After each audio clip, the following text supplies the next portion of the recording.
Assalamualaikum warahmatullahi wabarakatuh. Saya Putri Sofiani dengan NIM 201420015 ingin menjawab pertanyaan kuis 1B dari Google Classroom.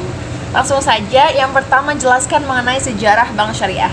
Jadi teman-teman, konsep Bank Syariah sendiri ini dimulai pada tahun 1980, di mana kala itu OJK atau Otoritas Jasa Keuangan itu berinisiatif untuk membuat bank Islam demi menunjang pilar ekonomi Islam. Seperti yang kita ketahui bahwa Indonesia merupakan negara dengan umat Muslim terbanyak di dunia.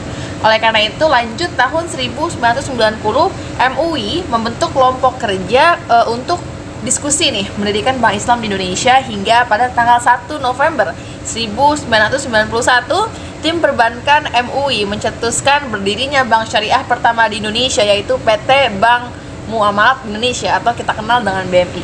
Nah, sejak tanggal 1 Mei 1992, Bank Muamalat ini resmi beroperasi dengan modal awal sebesar Rp106.126.382.000.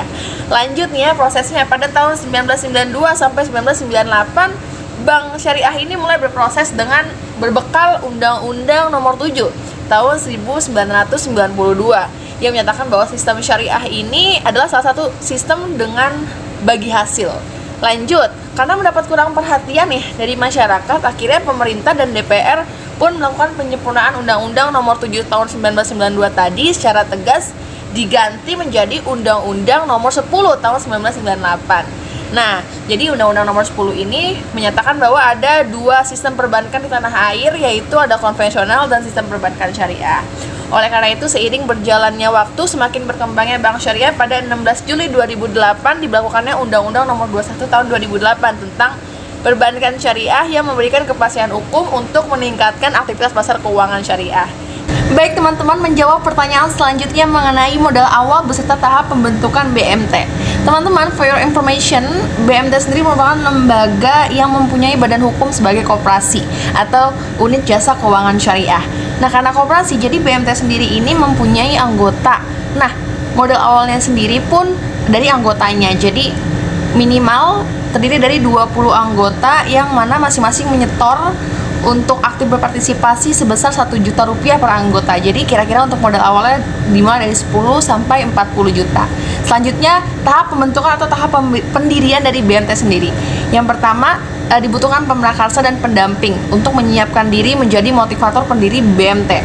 Selanjutnya, setelah ide berkembang yang direspon oleh 4-5 motivator dari pemrakarsa tadi, kita akan mencari dukungan dari tokoh-tokoh penting dari masyarakat atau imam masjid atau ulama, tokoh-tokoh berpengaruh dengan meminta restu akan pendirian BMT di tempat tersebut. Lalu selanjutnya rapat pendiri untuk memilih pengurus BMT, ketua, wakil ketua, sekretaris, dan anggota. Nah, selanjutnya setelah memilih panitia penyiapan pendirian BMT atau P3B, tenaga kerja ini akan ditraining atau dimagangkan di Pinbook selama 2 minggu sehingga menjadi tenaga pengelola profesional BMT. Selanjutnya, pengurus bersama pengelola melaksanakan persiapan berkas administrasi juga sarana kantor sebagaimana yang distandarisasikan oleh Pinbook.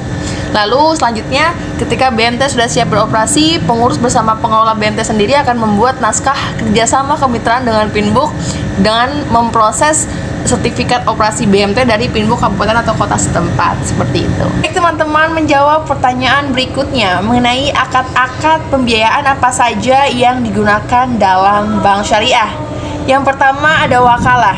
Wakalah yaitu pihak pertama memberikan kuasa kepada pihak kedua untuk urusan tertentu, di mana pihak kedua akan mendapat imbalan berupa fee atau komisi. Yang kedua ada kafalah, di mana pihak pertama bersedia dia menjadi penanggung jawab atas kegiatan yang dilakukan oleh pihak kedua sepanjang disesuaikan dengan yang diperjanjikan, di mana pihak pertama menerima imbalan kerja berupa fee atau komisi. Yang ketiga ada sarf. Jadi sarf ini adalah sebuah akad untuk pertukaran atau jual beli mata uang yang berbeda dengan penyerahan segera berdasarkan kesepakatan harga sesuai dengan harga pasar pada saat penukaran mata uang tersebut. Baik teman-teman, menjawab pertanyaan terakhir mengenai apa perbedaan dari asuransi konvensional dengan asuransi syariah. Yang pertama, mudah sekali kita ingat bahwa asuransi syariah harus mempunyai DPS atau Dewan Pengawas Syariah. Selanjutnya, Prinsip asuransi syariah sendiri adalah takafuli atau tolong-menolong. Sedangkan prinsip dari asuransi konvensional adalah tadabuli atau jual beli antara nasabah dengan perusahaan. Selanjutnya, perbedaannya dilihat dari dana. Jadi dana yang terkumpul dari nasabah perusahaan asuransi syariah atau preminya itu diinvestasikan berdasarkan syariah dengan sistem bagi hasil nih, mudharabah. Sedangkan pada asuransi konvensional, investasi dananya itu dilakukan pada sembarang sektor dengan sistem bunga. Nah, selanjutnya nih, premi yang terkumpul di perusahaan asuransi syariah itu tetap milik nasabah. Jadi perusahaan tuh hanya sebagai pemegang amanah untuk ngelola. Nah, ini dia. Kalau di asuransi konvensional, premi itu menjadi milik perusahaan dan perusahaan yang memiliki otoritas penuh untuk menetapkan kebijakan pengelolaan dana tersebut. Selanjutnya, untuk kepentingan pembayaran klaim nih.